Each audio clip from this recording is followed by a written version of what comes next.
উনি আসলে রাজাকার।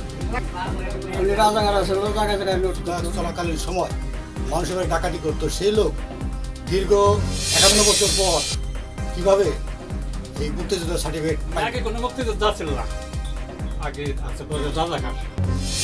মানে আসলে এক নম্বর রাজাকার হইলো আমাদের আর ক্ষতি করছে, টাকা দিয়েছে। সুপ্রিয় দর্শক, ভিডিওর শুরুতে আমরা কয়েকজন বয়স্ক মানুষের বক্তব্য আপনাদেরকে আমরা শোনালাম। এই বয়স্ক মানুষ হচ্ছে মানিকগঞ্জের হরিরামপুর উপজেলার চালা ইউনিয়নের হাঁসমেলান গ্রামের এলাকাবাসী। সেই হাঁসমেলান গ্রামের যে বীর মুক্তিযোদ্ধা, সে আব্দুল মান্নান মোল্লার বিরুদ্ধে অভিযোগ উঠেছে ভুয়া মুক্তিযোদ্ধার।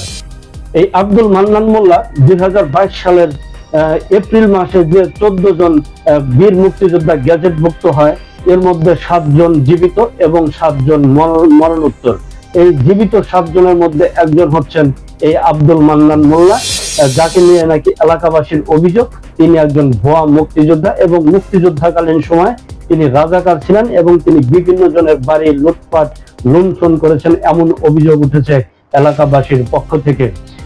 তাহলে চলুন আমরা এলাকাবাসীর বাকি কথাগুলো আমরা জেনে আসি যে আসলে এই ভুয়া মুক্তিযোদ্ধার খেতাব দিয়ে এলাকাবাসী কি অভিযোগ করেন এই বীর মুক্তিযোদ্ধা আব্দুল মান্নান মোল্লার বিরুদ্ধে।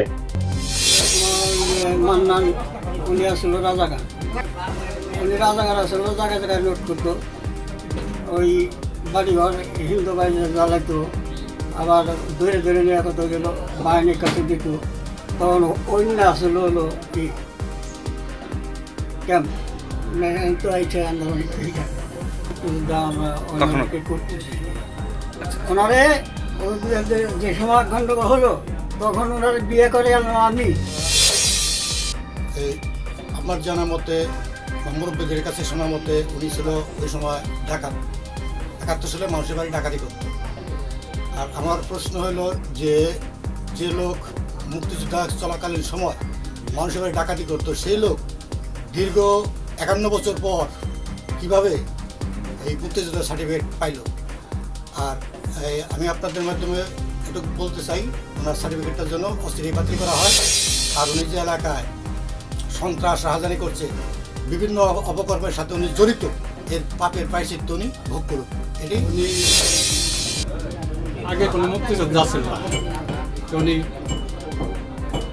আমার ওই সময় গন্ডগোলের পরে শনি আমার বাইরে ধরে নিয়ে এলো, 1 মন ধান দিয়ে তারপর আমরা ওনার সারাই নিচ্ছি চান্দা চাইছিল। আচ্ছা, 200 টাকা চান্দা, 200 চান্দা দিব করতে। উনি আগে কোনো মুক্তিযোদ্ধা ছিল না, আগে আছে রাজাকার। মানুষের দাতা করতো, চোখ বান্ধে নিয়ে আসতো, এই আমার কি থাকতো। মুক্তিযোদ্ধা সার্টিফিকেট পাইলো, আমি ক্ষমতায় আসছিল এই সময় করে কামাকি করে নিছে, এত দূর খবর আমরা করতাম। মানে আসলে এক নম্বর রাজাকার হইলো আমাদের আর ক্ষতি করছে, টাকা দেখাইছে। তখন তো আমি ছোট ছিলাম, এখন সাথে থেকে রাজাকার হইলে এলাম না জানি। ওলা হইলো ওই যে 2 বছর আগে আবার সামনে দেখাইছে, মুখে ধরে আনছে। আমি জানি ও প্রথম মুক্তিযুদ্ধ ছিল না, ওই ছিল রাজাকার। ওর কারণে 71 গন্ডগোলের পরে মুক্তিবাহিনীর মার বাড়াইছিল, বাড়ি বিটা করছিল, বাড়িতে ছিল না। আমাকে পাড়ায় যায় পড়াইছিল, শাস্তি বাড়ি যায়। তখন বর্তমান এই মান্নান সাহেব যা করে, অপকর্ম কাজ করে, তা বলার মতো না। কেস কাবাডি না, নারী নির্যাতন, কোনো কাজ উনি নাই, কমতে নাই, সব কাজে উনি বাড়তি। 71-এ উনি মুক্তিযোদ্ধা ছিলেন না, উনি ছিলেন সাদাবাস এবং ঢাকায়। আমি চাই আপনাকে এই চালান থেকে যাতে দেখি মুক্তিযোদ্ধা ছিল না, ও যাতে মুক্তিযোদ্ধা হইতে না পারে, এই জন্যে আমাদের অভিযোগ আপনাদের কাছে। আর 71-এর পরে ওনারে গ্রাম 3 বের করে ঘেরাও করিয়া এই রক্ষী বাহিনী 3 বের করে ওনার ধরে নিয়েছে এবং এলাকার রিক্সা বাড়ি দিয়ে মেয়ের ছেলে পিছিয়ে বহুত বেশি ঘর বাড়ি পিছিয়ে মানে শেষ করে দিয়েছে। এই আমি আপনার কাছে নিবেদন যাতে নাকি ও এইটার মানুষের যতগুলি মানুষের এরকম ক্ষয়ক্ষতি করেছে এইটার যাতে নাকি পুরো শাস্তি পায় এইটাই আমরা কামনা করি। এই আমার সুপ্রিয় দর্শক, আপনারা এতক্ষণ দেখলেন হাঁসমেলান গ্রামের কয়েকজন গ্রামবাসীর বক্তব্য। আব্দুল মান্নান মোল্লা, চালা ইউনিয়ন আওয়ামী লীগের মুক্তিযুদ্ধ বিষয়ক সম্পাদক। বিগত 4 মাস আগে এই হাঁসমেলান গ্রামেরই বাসিন্দা খোরশেদ মোল্লা একটি অভিযোগ দায়ের করেন তার ভুয়া মুক্তিযোদ্ধার দাবিতে, এবং সেই অভিযোগটি করা হয় জাতীয় মুক্তিযোদ্ধা কাউন্সিল অর্থাৎ জামুকায়, এবং সেই খোরশেদের আবেদনের প্রেক্ষিতে এই দুই পক্ষকে তলব করা হয় জামুকার অফিসে এবং সেখানে হয় শুনানি। এখন এই অভিযোগের বিষয়গুলো নিয়ে আমরা কথা বলেছি আওয়ামী লীগ নেতা, চালা ইউনিয়নের মুক্তিযুদ্ধ বিষয়ক সম্পাদক, আজকের যে যিনি অভিযুক্ত সেই বীর মুক্তিযোদ্ধা আব্দুল মান্নান মোল্লা।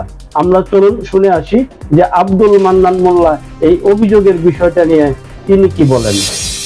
যে এই ছেলে মানে তার পরিবারের লোকজন লইয়ে এবং ওর পরিবারের 4-5 জন হলো আসামি, তার আত্মীয় স্বজন জড়ো করে এই সমস্ত এগুলা আমার হেয় প্রতিপন্ন করার জন্য, মান সম্মান নষ্ট করার জন্য এগুলো করবে লাগে। যে আমি কিছু ভিডিও পাইলাম যে কিছু লোকজন আপনার বক্তব্য দিতে, সেটা দিয়াবাড়ি এলাকারও আছে, আবার মানে ওই চারপাশের বিভিন্ন এলাকা দেখলাম বয়স্ক। মানে আমি বলি যে কজনে দিচ্ছে, আমি বলি যে কজনে দিচ্ছে 10-12 জনে যেই দিচ্ছে, আমার গ্রামের ওই দিয়াবাড়ি গ্রামের ওদেরই আত্মীয় স্বজন দিয়ে আমি মূলত গ্যাজেট প্রাপ্ত এবং সরকারি ভাতাপ্রাপ্ত একজন মুক্তিযোদ্ধা।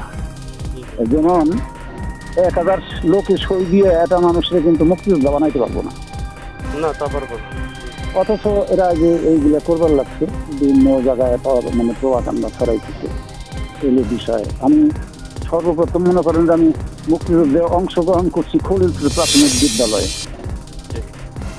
মানে এপ্রিল মাসের প্রথম সপ্তাহে, এবং ওখানে ট্রেনিং দিছি 2 জন লোক, তারা আমার সার্টিফিকেট দিছে।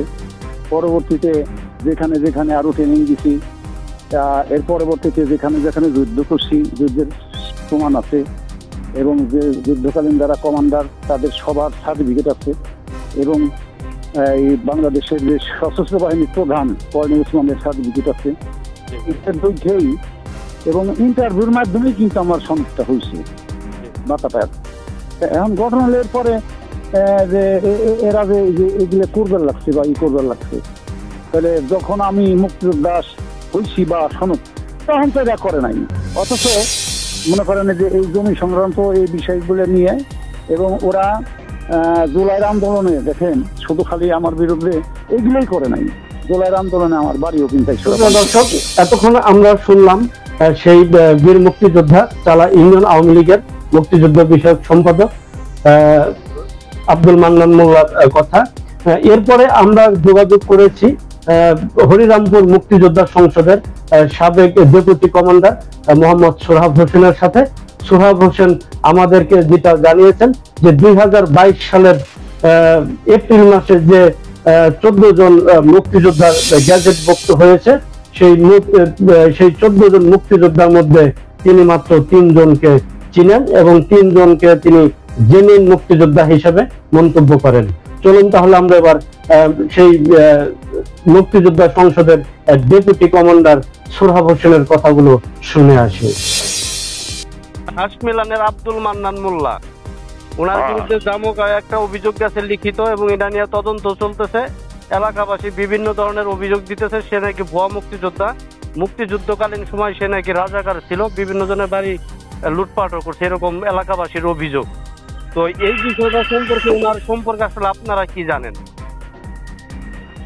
ব্যাপার হচ্ছে কি, আমাকে তো অনেক যে শপথ করাইছিল যাচাই বাছাই সময় না। হ্যালো, হ্যাঁ শুনতেছি, বলেন। শপথ করাইছিল যে একজন মুক্তিযোদ্ধা যদি আপনার কেউ জানা না থাকে তাহলে সে মুক্তিযোদ্ধা না বলবেন না, আর যদি বলেন দেখা গেল যে সে একজন মুক্তিযোদ্ধা, কিন্তু আপনারা বললেন না, তাহলে সে মুক্তিযোদ্ধা বাদ হয়ে গেল। আবার একজন মুক্তিযোদ্ধা না, তারে আপনারা বললেন না যাই না যে হ্যাঁ মুক্তিযোদ্ধা, তাহলে তার সে মুক্তিযোদ্ধা হয়ে গেল। কাজে মায়ের দুধের কসম, শহীদের রক্তের কসম, তার সম্বন্ধে যদি কিছু না জানেন তাহলে কিছু মন্তব্য করবেন না। কাজে মান্নান সম্বন্ধে আমি ভালো জানি না, আমরা ছিলাম শিবালয়। এখন এই দেশে কি করছে মানুষে কয় যে ওই সময় সে ডাকাতি ডুকাতি করছে এবং কয় আর কি, কিন্তু আসলে আমি এই ব্যাপারে ভালো জানিও না। এই হলো ঘটনা। উনি তো 22 সালে গ্যাজেটভুক্ত হয়েছে, উনি যদি ওইরকম ভাবে হইতো তাহলে আরো আগে তো গ্যাজেটভুক্ত কেন হইলো না? উনি লাস্টে এসে গ্যাজেটভুক্ত কিভাবে হইলো, এইটার কারণ কি? আমার জানা মতে এখনো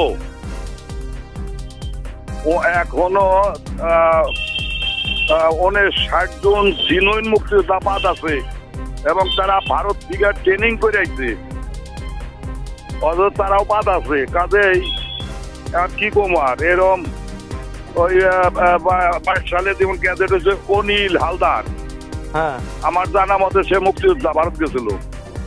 তারপরে হইলো ওর নাম কি মুমতাজ দেওয়ান উচ্চরা, সে দিনুইন মুক্তিযোদ্ধা।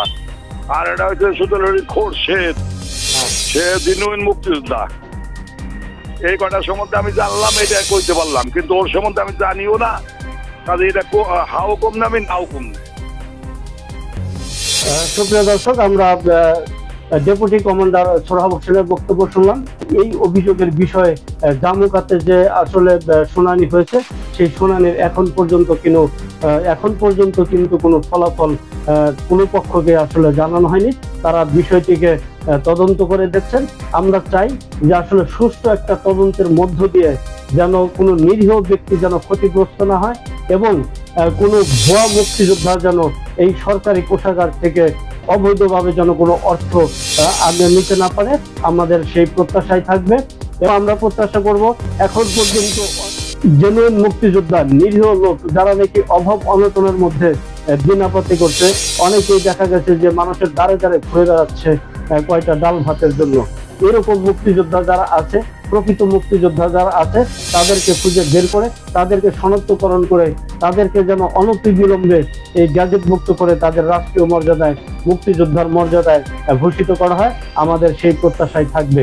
তো সবাই ভালো থাকবেন, সুস্থ থাকবেন এবং হৃদয় সমতি পেজের সাথেই থাকবেন।